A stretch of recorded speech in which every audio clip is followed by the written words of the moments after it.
Now, these alters, these alternate personalities, you say at times that these are intentionally being brought up and created? Correct. Now, what would be the purpose by of that? virtue of first of all, just toying and fun. If you're a perpetrator, for the child, it usually represents the extent of the pain and the duration, the time. So if the perps had access to a child for a year, like I'm working with somebody right now who was in a daycare between the ages of 3 to 5. I believe it was child trafficking. And outcomes, I mean, I've got drawings. And it matches exactly, 30 years ago, the other gal that I worked with. But everything that all of us see, the kind of drawings, yep, out there coming. These perps are pretty consistent. So the satanic ritual abuse, again, it's abuse that is now perpetrated by people that have regular and consistent access to kids. Usually that's going to mean family members are involved that are going to allow perpetrators to have access to a kid. What kind of perpetrators? Those that are worse of the worst because they're marring and scarring these kids. Nobody's attracted to a kid. They're getting off on traumatizing the kids. They've harmonized with darkness, so now they're motivated by demonic stuff. The perpetrators are. What's the most fun kind of thing? I'm using that in quotes. But if I'm a psychopath, I don't have to dress in satanic stuff. Why am I doing that? For dramatic effect. Who's going to be closer to demonic stuff? Anton LaVey or the Antichrist? And by the way, the first gal that I worked with, I believe Anton LaVey was part of that group. She referenced him as Uncle Anton. I had a book one time. It's called Painted Black. I was flipping through and she reacted. I'm going, what picture did she just react to? And it was quite something. And she starts crawling back on the couch. And I said, what? There was Anton LaVey, one of the famous ones, a woman on the altar. And there he is, all dressed up. By the way, Anton LaVey got his start from a guy by the name of Kenneth Anger. Very interesting. This guy has the word Lucifer. Oh, gosh. What a quirky guy. But Kenneth Anger was this low budget, in my mind, produced all these satanic, really evil films.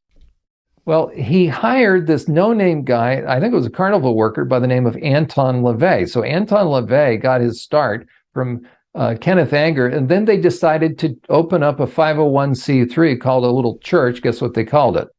Church of Satan. Yeah. Well, Kenneth Anger's two idols, as it were Kinsey and Crowley, Aleister Crowley.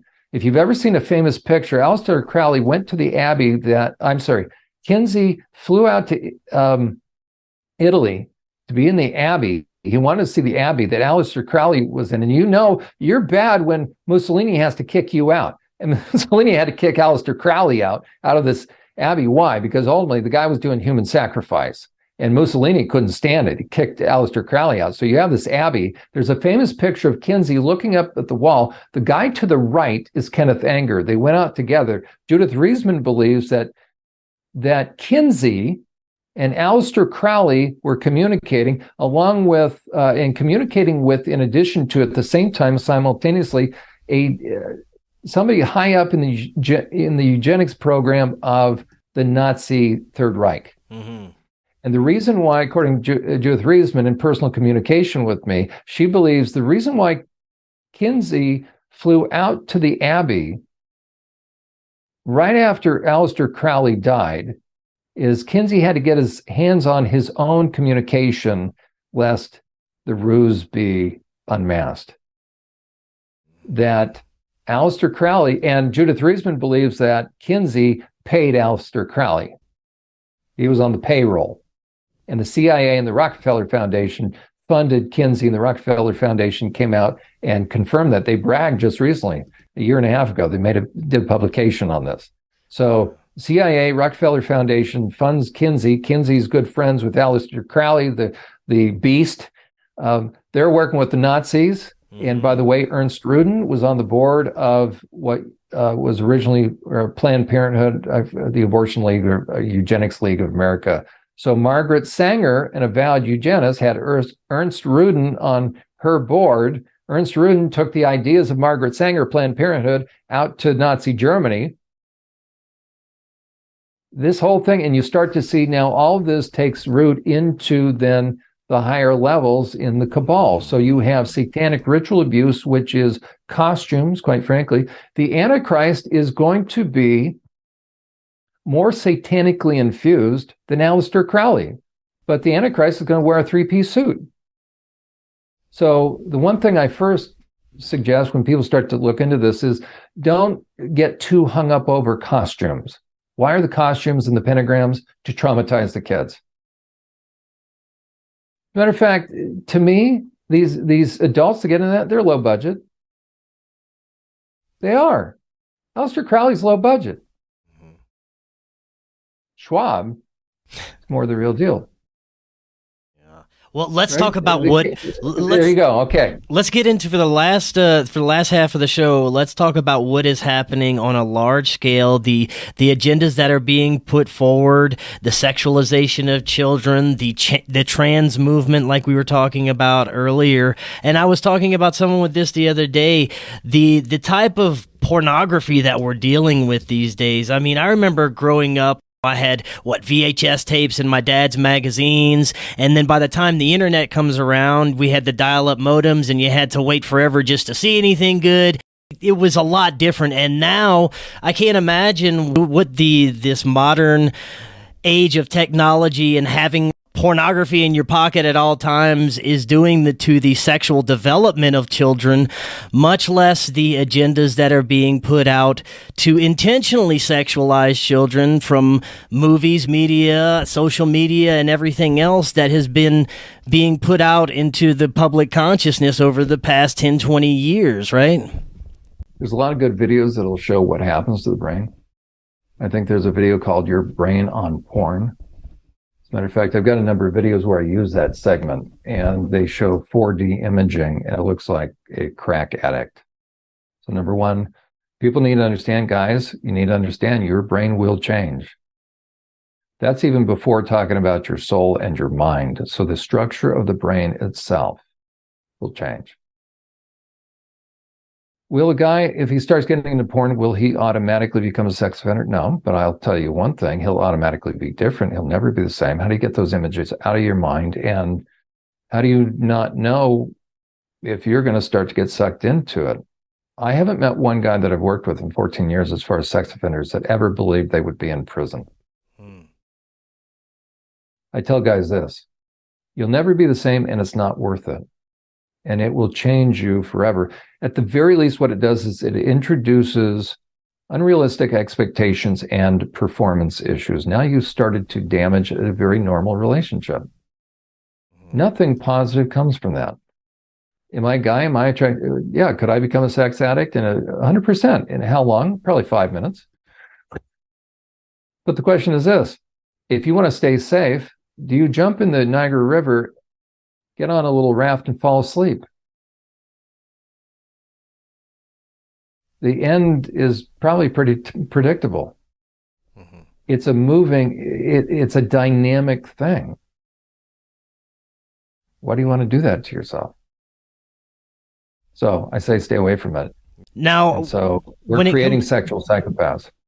Yeah, and I think this is intentional. This is all part of an overarching agenda to alter humanity, and that is one of the most difficult things to try and explain to people, that there is an intentional agenda to fundamentally change what we are as humans and our behavior, and there's this also normalization of not only aspects of mental illness, but pedophilia on a large scale. And this is all part, if you look back and put everything together, it all seems to be pointing to this transhuman movement where they are trying to alter humans to the point to where there is no more gender, and alter our genetics and DNA to where we are more easily controlled, weaker, and more subservient. And this is all coming along under the guise of these outward agendas that we're blindly following and going along with these days.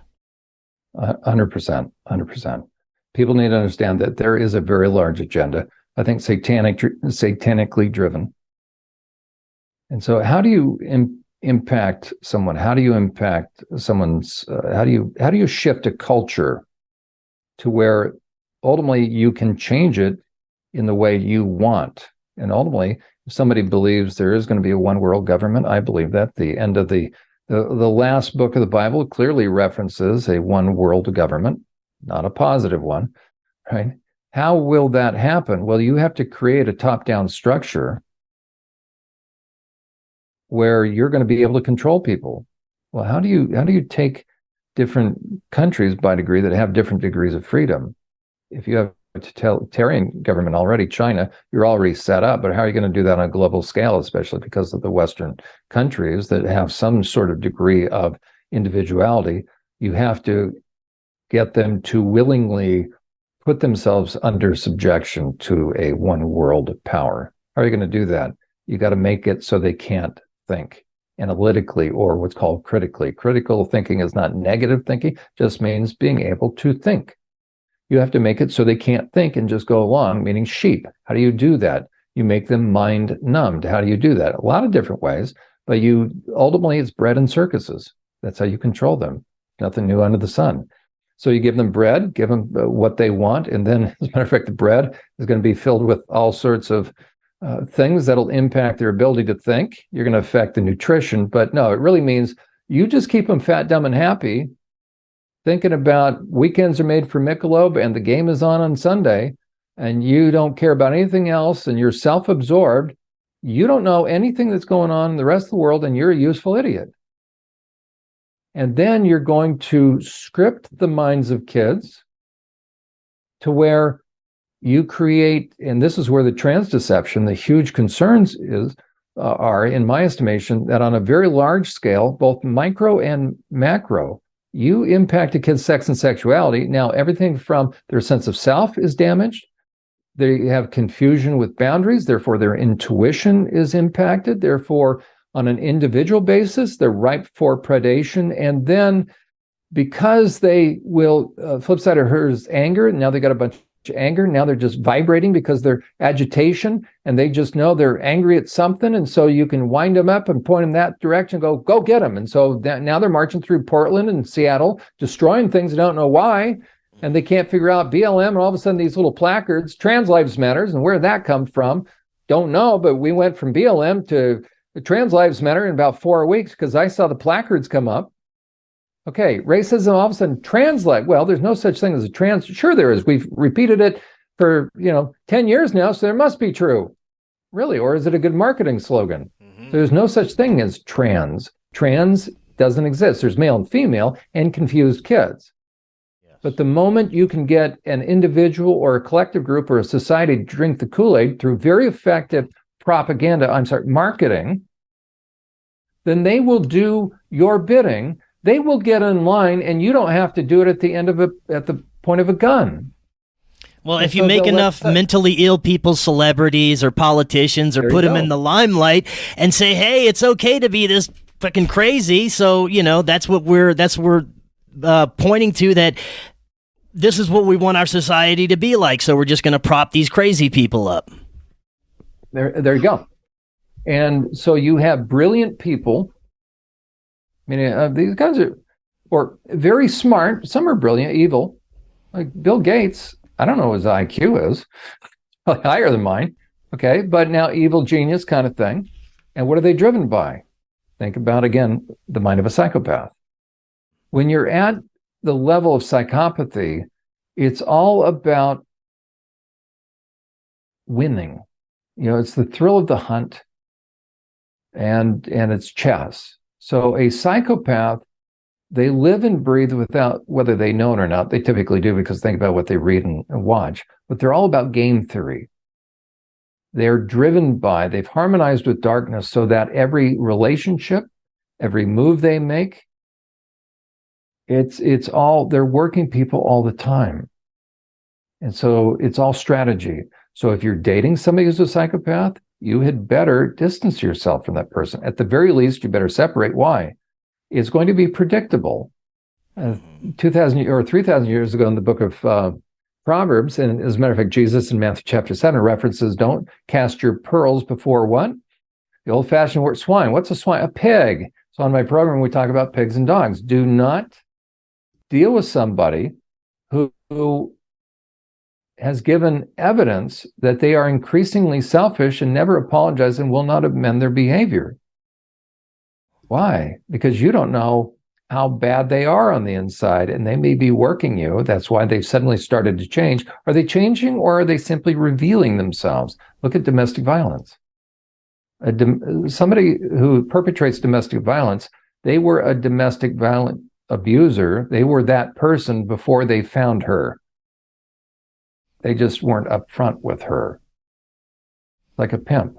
It's incredible that our system is set up to intentionally try and create sociopaths and eventually psychopaths and integrate them into our society. That's right. So, well, that's right. So the goal is useful idiots. So the majority, it's usually like 80-20. Think about it in the trans movement. Probably about 80%, and this is my heart goes out to the 80%. Those are the ones that are being used and abused, and they have skin in the game. You notice these the trans pushers, they're not getting their penises chopped off, are they? They're not getting fake vaginas drilled inside of them, are they? Oh, no, but we're happy to pass legislation.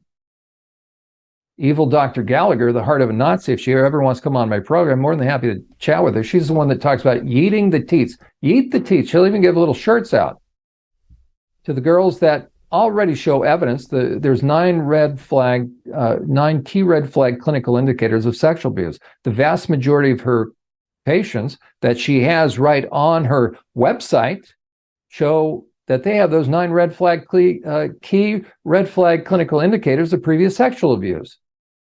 And what my contention is this, that she's cut through previous scars from self-injury. Well, what's that all about? Inevitably, it's self-injury comes from sexual abuse. It's rechanneling, not channeling like New Age. It's redirect, the greater pain wins out. So if you've ever seen serious self-injurious behavior, by the way, where it takes stitches and that kind of stuff, when somebody does that, they don't feel it. That's serious cutting. Okay, they're in a dissociative state. Well, how can they not feel it? Because another part of them is taking the pain. And inevitably, within that degree of pain within that person, you're going to have parts that are both gender. You'll have male and female parts. Why? Because for a female, you'll have male parts. Why? Those are the protective ones. So can you imagine a protective part comes out, looks at the body, and it says, what? What the heck are these? These don't belong here. I don't identify with this. I'm not a girl. So I'm going to go and I'm going to talk to a doctor who is a mandated reporter and should know better. And the doctor sees all this self-scarring, cutting and slicing going on all over the body. And the doctor has to do a full body exam, right? If you're a medical doctor, you're going to slice breasts off. And that doctor is seeing all the indicators, including, is the person depressed? Do they have anxiety, panic attacks, anxiety disorder? Do they have mood disorder? Do they have bipolar? Do they have personality disorders? All those are indications. Eating disorder. I've listed all the indicators of all the trans kids. But I, as a surgeon, because I want a second yacht, I'm going to do what? Oh, you want your breast removed? Absolutely. Be here Tuesday morning. There's $40,000 in my pocket. And now the kid the young adult leaves my office, and maybe what happens? The other personality comes out that's a female and does what?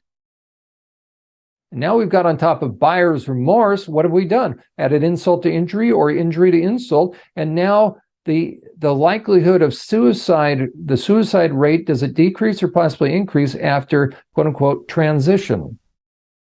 Yeah, increase for sure. Of course it increases. This is a scam. And these kids then are now forever scarred, and now they are forever easy targets for who? Sexual manipulators. So the trans deception is the world's greatest gift for financial perpetrators and sexual perpetrators. And sexual perpetrators have no morals. There's a shock. Therefore, they're going to join female sports teams. Why? So they have direct access to the locker rooms. They're going to go into women's prisons. Why? Traumatize these women. So that's on the small scale as far as these individual kids, young people.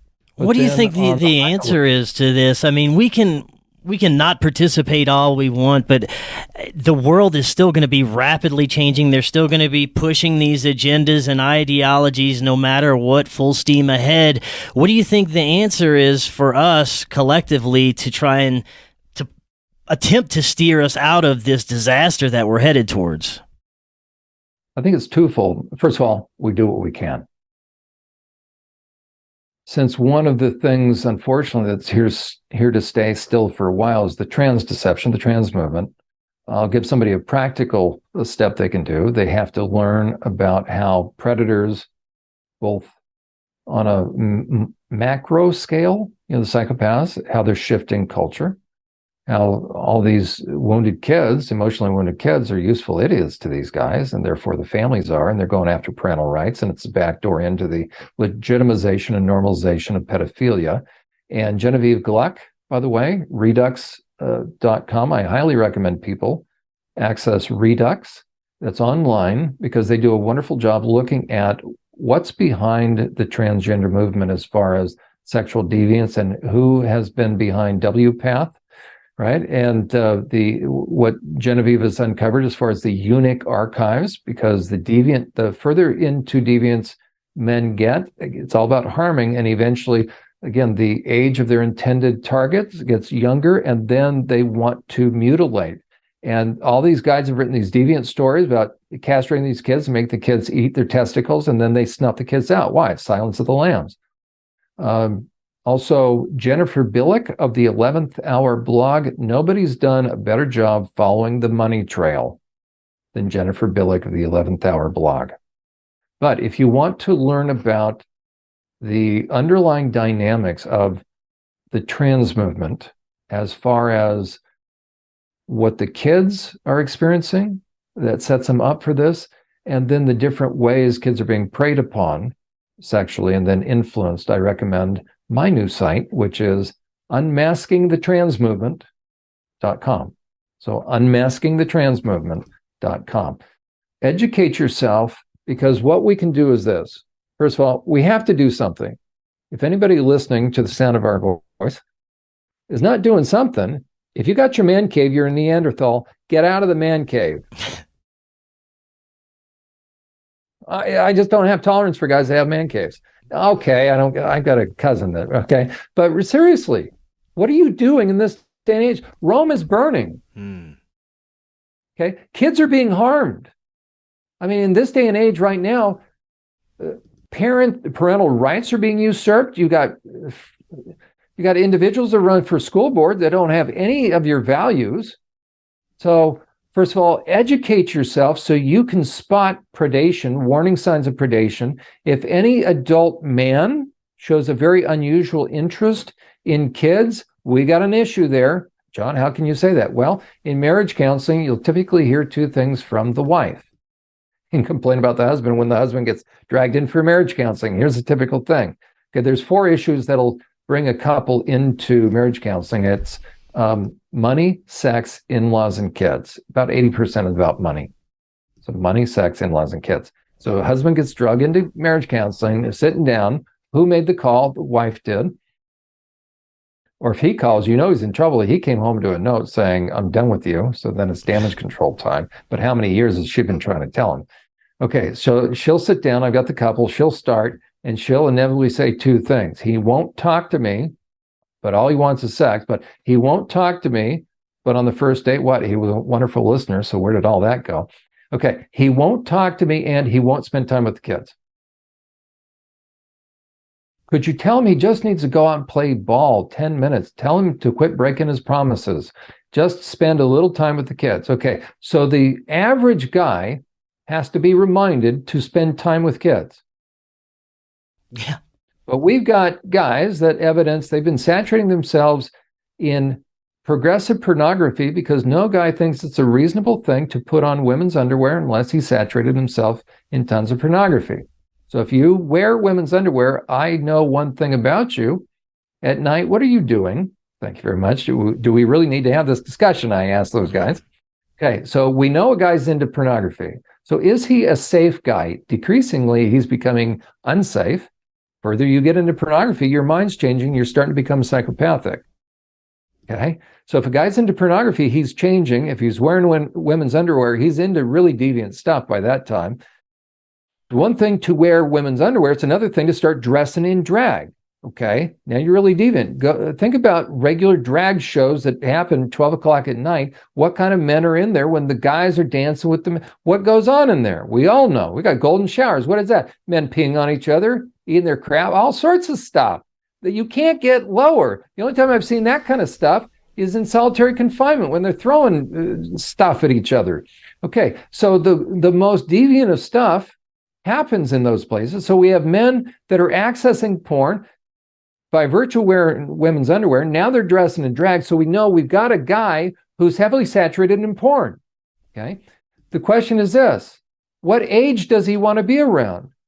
You'll never hear, and nobody will ever be able to point to anything I've ever said about what adults do with each other. I may have my own personal opinion, but that for this purpose, I never share what my personal opinion is. People can probably figure it out, but I've never stated it.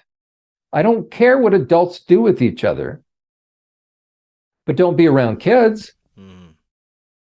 So you've got guys that are clearly accessing porn by virtue of how they dress. Nobody twerks without watching porn. So you're going to take a clearly deviant guy who really wants access to kids because they just want to read. Oh, you want to read? Yeah, to what? To little people that need to have contact with people. Then why don't you take your little curly hair and your little fluffy rear end and go to an old folks home and read to a shut-in, or those people that never get visitors?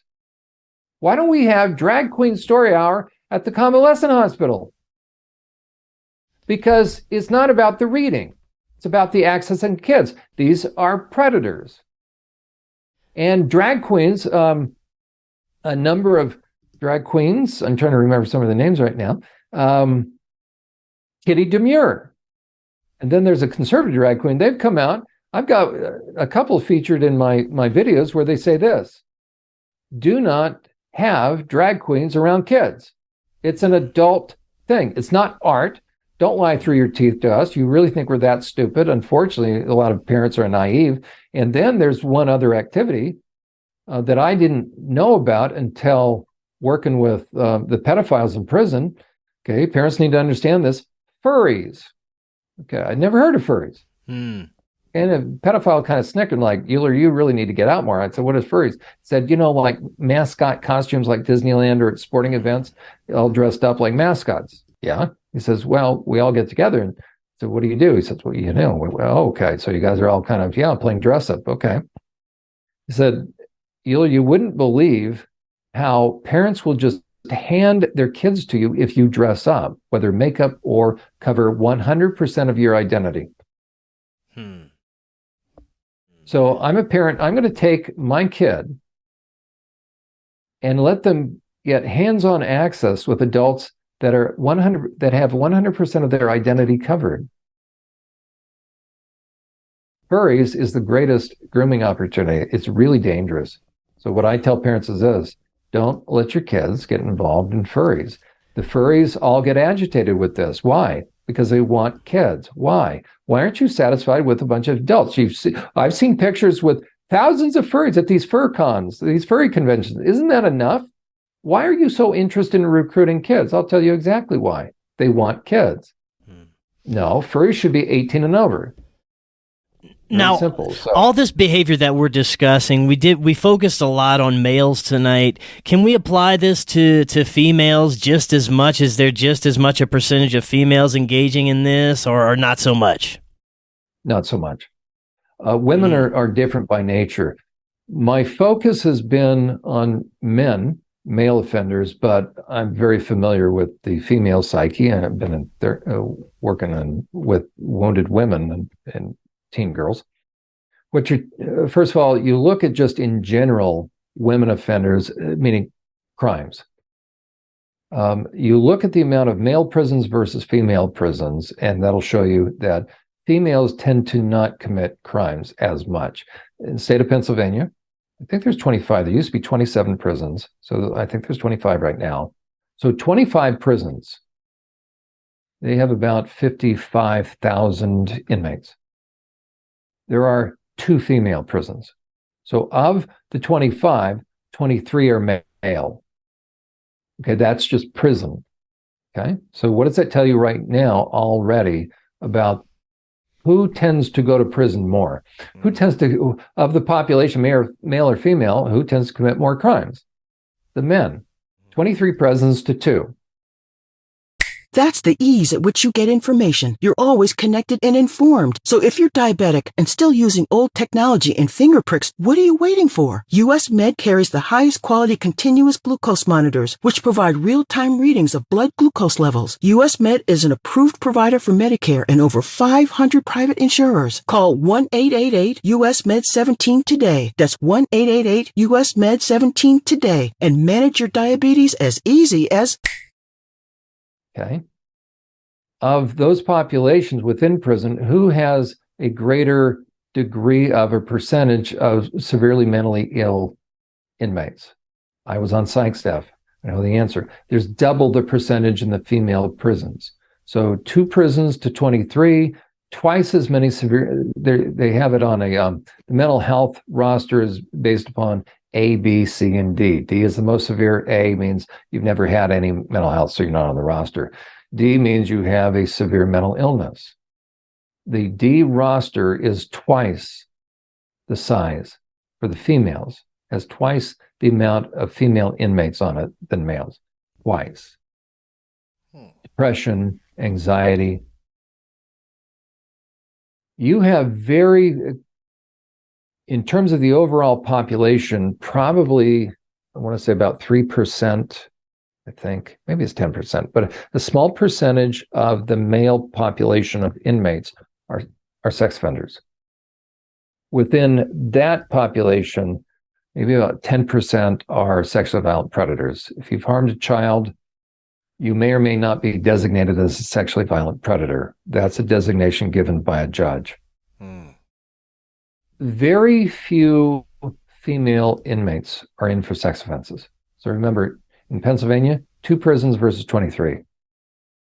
Very few of the women in those 2 prisons are in for sex offenses. Within that population, you tend to have this. And by the way, female inmates, you have both ends of the continuum as far as offenses. For male offenses, it runs the gamut, everything from DUIs to drug offenses to embezzlement to assault to, right, you name it, everything we think of. Women, you tend to have one of 2 extremes. Either those that were used and manipulated, they were the ones driving the car, the drug dealers, the drug mules, those kind of guys, those kind of women, or the really violent kind, okay, which are kind of smaller. So in women prisons, it's strange. You only have kind of those 2 populations. As far as, if you look at the offenses on paper, they're going to be the offenses that resulted from being manipulated. Okay, drugs. Why? Because she was carrying the drugs. Yeah. Armed robbery. She was driving the car. Right. Okay. Now, within sex offenses for women, they tend to fall into these categories. The women were facilitating the guy's perping, or they brought the kid. It's all sick. But think of like a woman that was almost brought into a cult. And this comes down to the elite stuff. Okay, so if there is generational stuff, I'm willing to believe every now and then that you will have a woman that will help facilitate gaining access to kids generationally through the cults. Yeah.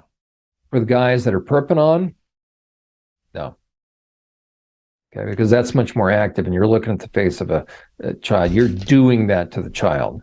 So with that, somewhere along the line, that my contention is this: that guy wasn't perped on. That's going to be strange. Ready? But track with me.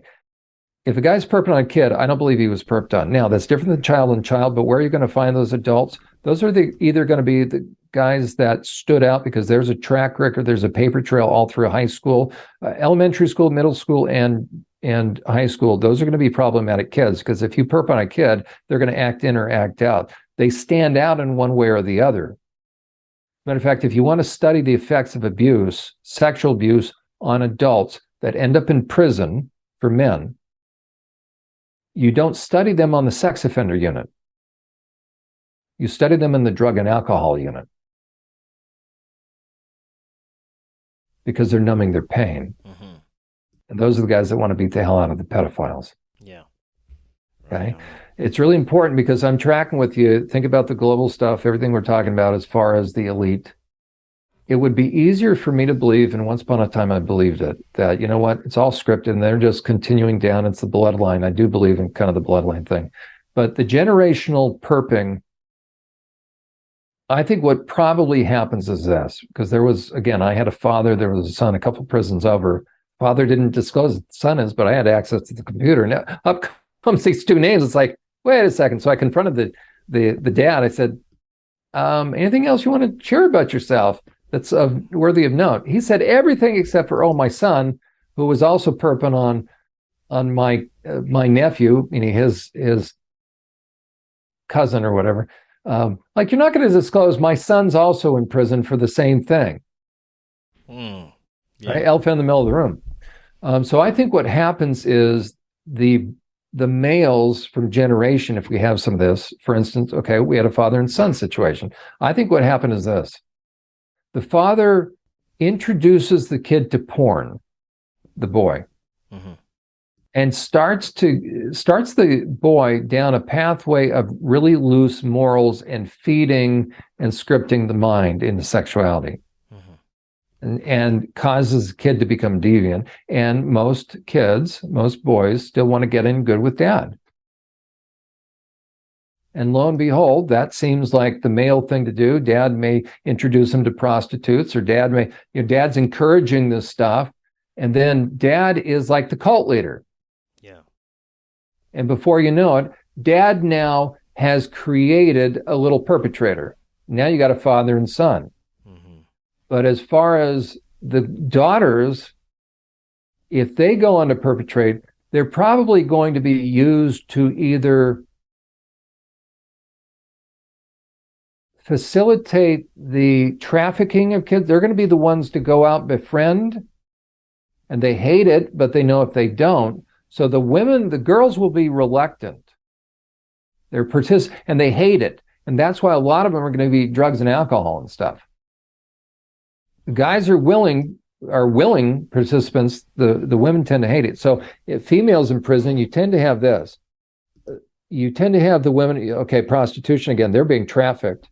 You have women that are facilitating the perpetration of a kid by the perp, but they're still busted as well. There was an article I just posted last night on that kind of situation. Rare is the time that a woman will perp on a child under the age of puberty. That's very rare. And I don't know of any case. Shows you how rare. I worked in the prison system. I just don't know of a single case. So it's really rare then, where a woman rapes a child with an object. I just have never heard of a case. I've heard of women that facilitate trafficking, so they lure the kids. Mm-hmm. Now the question is, do they do it reluctantly because their minds have been scripted by a cult-like method or for fear of, or do they become the Ghislaine Maxwell's? I don't believe she was ever abused. She was in it for the cash and power. Mm-hmm.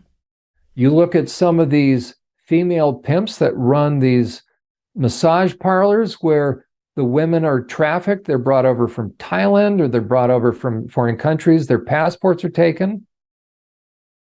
A lot of the pimps are females, but inevitably there's also going to be a male business partner. It's unbelievable. Women pimping other women. Wow.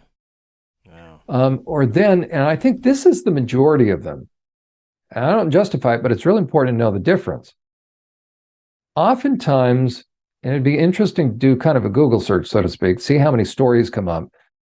My contention is this: the majority of the women that are perping on kids, it's going to tend to be cross-sex, meaning women are going to perp on boys. It's usually going to be high school and or junior high and no lower. But it's usually high school, some in middle school. My contention is this: those women, it doesn't minimize it, but those women they have real issues as far as being developmentally stuck. You hear about the cheerleader, right? Who, perping on a 17-year-old, 16-year-old, and she's just whacked out. Okay. But is she, I'm going to get myself in trouble. Let's remove legal age of consent out of the way. It's not uncommon to hear that some of these women, let's say a 30-year-old or a 25-year-old woman teacher perps on the 16-year-old high school student. We've heard of cases where they stay in touch. Okay, the woman has to go to prison, but they end up getting out, and what do? Yeah, they want to get with the kid and have his child or they something. They marry the guy. Yeah. Okay, they marry okay. You don't hear of any men doing that. Oh, they right? They're not going to marry. These men don't marry. So you've got either developmentally stuck women, you've got some evil people, the Ghislaine Maxwells, but I don't know if Ghislaine Maxwell ever raped any of those girls. She was just trafficking them for the cash and probably hobnobbing with the lifestyles of the rich and famous. But I think she was a part of very evil stuff. But she was like Mother Gothel in the movie Tangled. We have done some major overtime today, Jon. I want to thank you for sticking around so much. This is great information, very important. Before you go, let the audience know once again all the websites you have to find this source information and anything else that you'd like to get out there. Chris, I appreciate it. Yeah, I'll run by a couple of sites here. The first site is SurvivorSupport.net. Again, no space, no underscore. SurvivorSupport.net. That is for survivors or those that want to better help or learn how to better help support them. So SurvivorSupport.net. My training site is ChurchProtect.org because the most sophisticated of predators will target churches or faith-based communities. Okay, so SurvivorSupport.net, ChurchProtect.org, a new site, UnmaskingTheTransMovement.com, that's focusing on unmasking the deception. And then my blog is SurvivorSupport.us. What I would say about ritualistic abuse and then the elites, and I'm sorry, we didn't even get a chance to get into all that, the ritualistic abuse, it's very real. If you've been on the receiving end of that, find a trauma-informed therapist that understands now IFS, internal family systems. It's a very long process. It is worth it. I know you feel like people are going to view you as crazy, but you're not. And you just become really disconnected from parts of yourself. There's parts that are very wounded that finally need to see the light of day, that need to tell their story, need to disclose. There are other parts. IFS calls them firefighters, but there's another layer that's dedicated to keeping everything status quo for fear of, because they've been threatened that if certain parts talk, then the perps are going to hurt the little ones. Dissociation is a part of me that gets stuck in time. So the trauma happens, it gets encapsulated, and it's like the Japanese soldiers that got stuck in the last order was you stay in that cave with that radio, don't let anybody in. And he doesn't know the war is over. He doesn't know 10 years have gone by, the Land Rover pulls up, here's the air brakes, doors open, and the guy comes running out with bayonet, he's ready to fight, turns out to be tourists, and the question is, who's crazy? Yeah. So dissociation, those have been traumatized. Parts of them are stuck in time. That's why it feels like the war is still there. And the good news for a survivor is this: you are not cursed, even though it feels like you're not cursed. People do not have the ability to curse you. It's the power of suggestion. They manipulated you, the old-fashioned term brainwashing. It is possible. It is very possible to get out, meaning you can get out of this. The journey is long. You're going to have stuff come up, but that's where the healing lies. And eventually you'll start to more and more get to know yourself, get to know the different parts. You're going to have them work together. And eventually, I say it's like a football team. You've been sitting on the sidelines. You need to come into the huddle finally. It's like a boardroom. Everybody needs to be on the same page. You're in the middle. You're supposed to be in the executive seat with the chairman, but everybody needs to be on the same page so that you can be all working together toward goals and hopes and dreams, and also know that, you know what, you're not what they told you, and you were not responsible for what happened to you or what they did, because if you had been given a choice, you would never have been there. 100%. Jon, thank you so much. We're going to have to do a part 2 and get deeper into some of those ritualistic aspects that you were talking about. So thank you so much. We'll do that soon. And until next time, everyone, have an excellent evening. We will be talking again tomorrow, and I'll have all Jon's links in the description. We'll see y'all then.